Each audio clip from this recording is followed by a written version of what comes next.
Hello viewers, আসসালামু আলাইকুম। যে যেখান থেকে দেখছেন আশা করি ভালো আছেন। সম্পাস রেসিপিতে সবাইকে স্বাগতম জানাচ্ছি। ইলিশ মাছ আমরা অনেকেই অনেকভাবে খেয়েছি, সরষে ইলিশ, ভাপা ইলিশ, ইলিশ পাতুরি। তো আমি অন্যরকম ভাবে রেসিপিটা আপনাদের দেখাবো। এটা হচ্ছে লাউ পাতায় ইলিশ বাটা। এটা একটা পুরনো বাঙালি রেসিপি, আশা করি আপনাদের ভালো লাগবে। ভিডিওটা পুরোটা দেখার জন্য অনুরোধ রইল, স্কিপ না করে দেখতে থাকুন। তো চলুন রেসিপিটা শুরু করি। রেসিপিটা করার জন্য এখানে আমি 4 পিস ইলিশ মাছ নিয়েছি। কাঁচা ইলিশ মাছটাই আমি বেটে নেবো।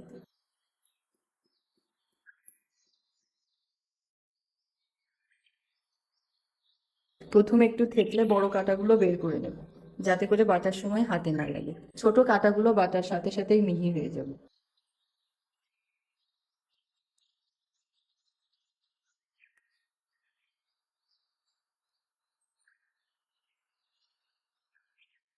একটু সময় নিয়ে বাটতে হবে, যাতে করে মাছের ভিতরে ছোট কাঁটা না থাকে এবং বাটাটা যেন মিহি হয়।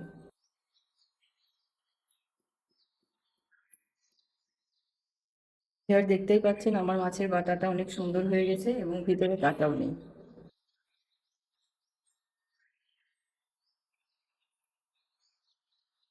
ইলিশ বাটা ভর্তার জন্য আমি একটা স্পেশাল মশলা তৈরি করে নেব। তার জন্য নেব গোটা জিরা ½ চা চামচ, 6-7টা কাঁচামরিচ, 3-4টা শুকনো মরিচ। এখানে মশলা কোনো কিছুই ব্যবহার করা লাগছে না, সামান্য পানি দিয়ে বেটে নেব। এখানে আমি ব্লেন্ডারে মশলা করিনি, পুরোটাই শিলপাটায় বেটে নিয়েছি।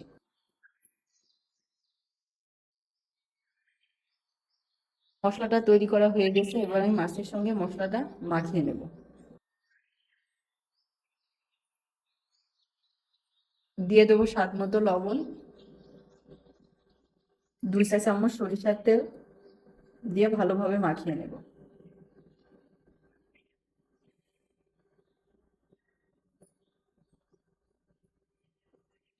লাউ পাতাটা আমি আগে থেকে পরিষ্কার করে ধুয়ে নিয়েছি।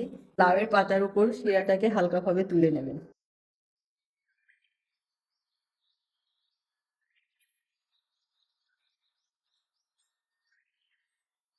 মশলা মাখানো মাছগুলো লাউয়ের পাতার উপর হালকা করে চেপে লাউয়ের পাতাটা ভালোভাবে ভাঁজ করে নেব। কিভাবে ভাঁজ করতে হয় ভিউয়ার্স আমি আপনাদেরকে দেখিয়ে দিচ্ছি। এইভাবে ভাঁজ করে তেলে ভাজতে হবে। এক এক করে আমি পাতাগুলো ভাঁজ করে নেব। এবার গ্যাসটাকে অন করে একটা পাত্রে দিয়ে দেবো পরিমাণ মতো সরিষার তেল। সরিষার তেলটা গরম হয়ে গেলে ভাঁজ করা লাউয়ের পাতাগুলো একে একে দিয়ে দেবো।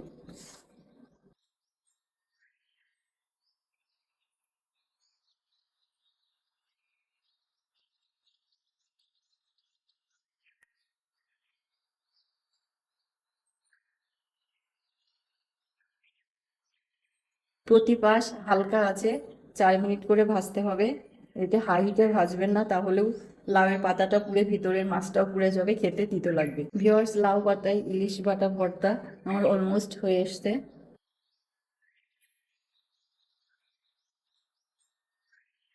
তো ভিউয়ার্স, এত সময় রেসিপিটা দেখার জন্য আপনাদেরকে অসংখ্য ধন্যবাদ। ভিউয়ার্স, এত সময় রেসিপিটা দেখার জন্য আপনাদেরকে অসংখ্য ধন্যবাদ। যে যেখান থেকে দেখছেন সাবস্ক্রাইব বা ফলো দিতে ভুলবেন না। দেখা হবে আবার নতুন রেসিপি নিয়ে। আল্লাহ হাফেজ।